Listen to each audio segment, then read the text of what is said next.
Hey, it's Michelle again. Okay, so I am now about to do the Swiss chard.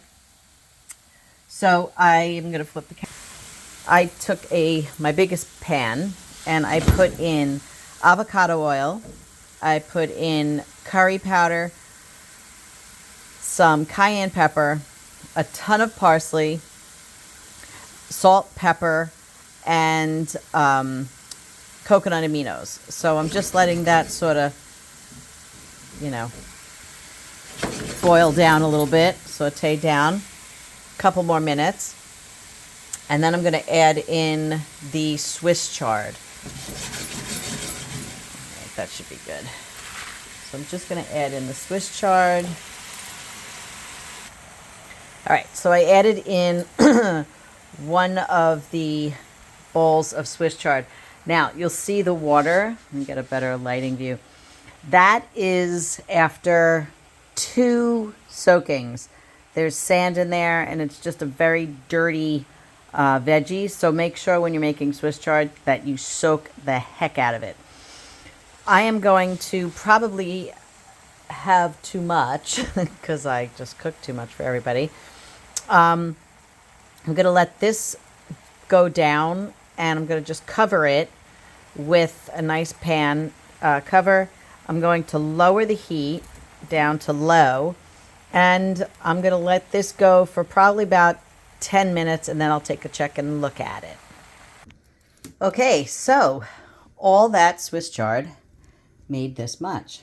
That's why I used 5 big bushels of it, and that is what I have. But I do have to say, it tastes really, really good.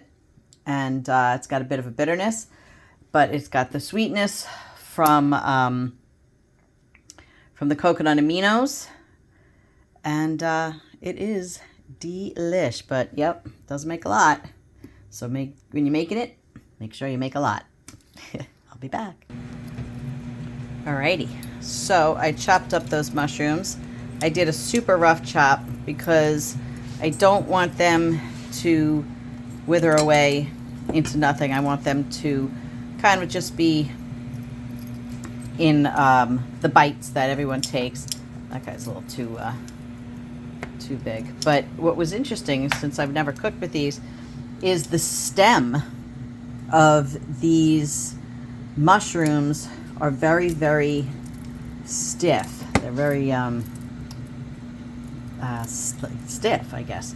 So I didn't use them at all. Usually you could chop up the stems of the mushrooms if you're using baby bells or something like that, but these were nothing to be excited about.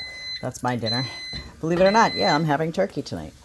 So I am just steaming these babies a little bit in salt, pepper, and some, what are they called? What's it called?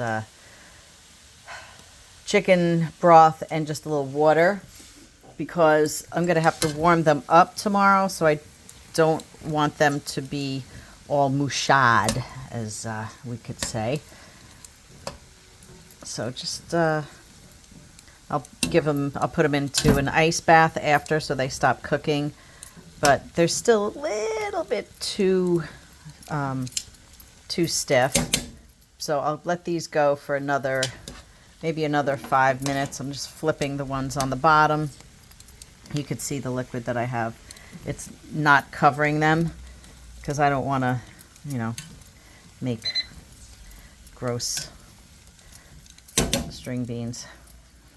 And then what I'm going to do is I am going to saute up the chanterelles in, I don't know what yet.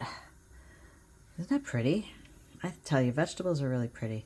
I'm not sure what I'm going to do. I know I'll use some Dijon mustard in it. And maybe I'll throw a couple cranberries in there. So I can't really use a lot of cranberries because they are as well a methionine. And even on a good day, I wouldn't use a lot of those, but I think I'm going to throw some in there because that'll give it a nice little pop of flavor, contrasting the spiciness of the Dijon mustard. So my spices look like this. I have a ton of spices. I do have to go to Restaurant Depot and fill up these guys. These guys. Ooh, you know what?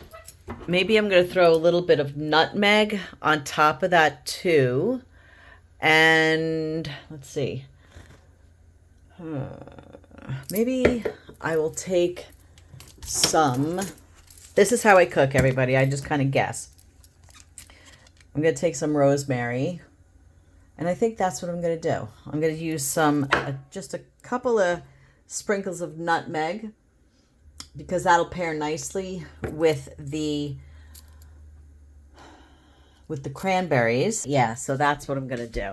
Now, these guys should be finished by now. Again, yeah, these are nice and finished. So I'm going to ice bath these and get these all done. I'll be back.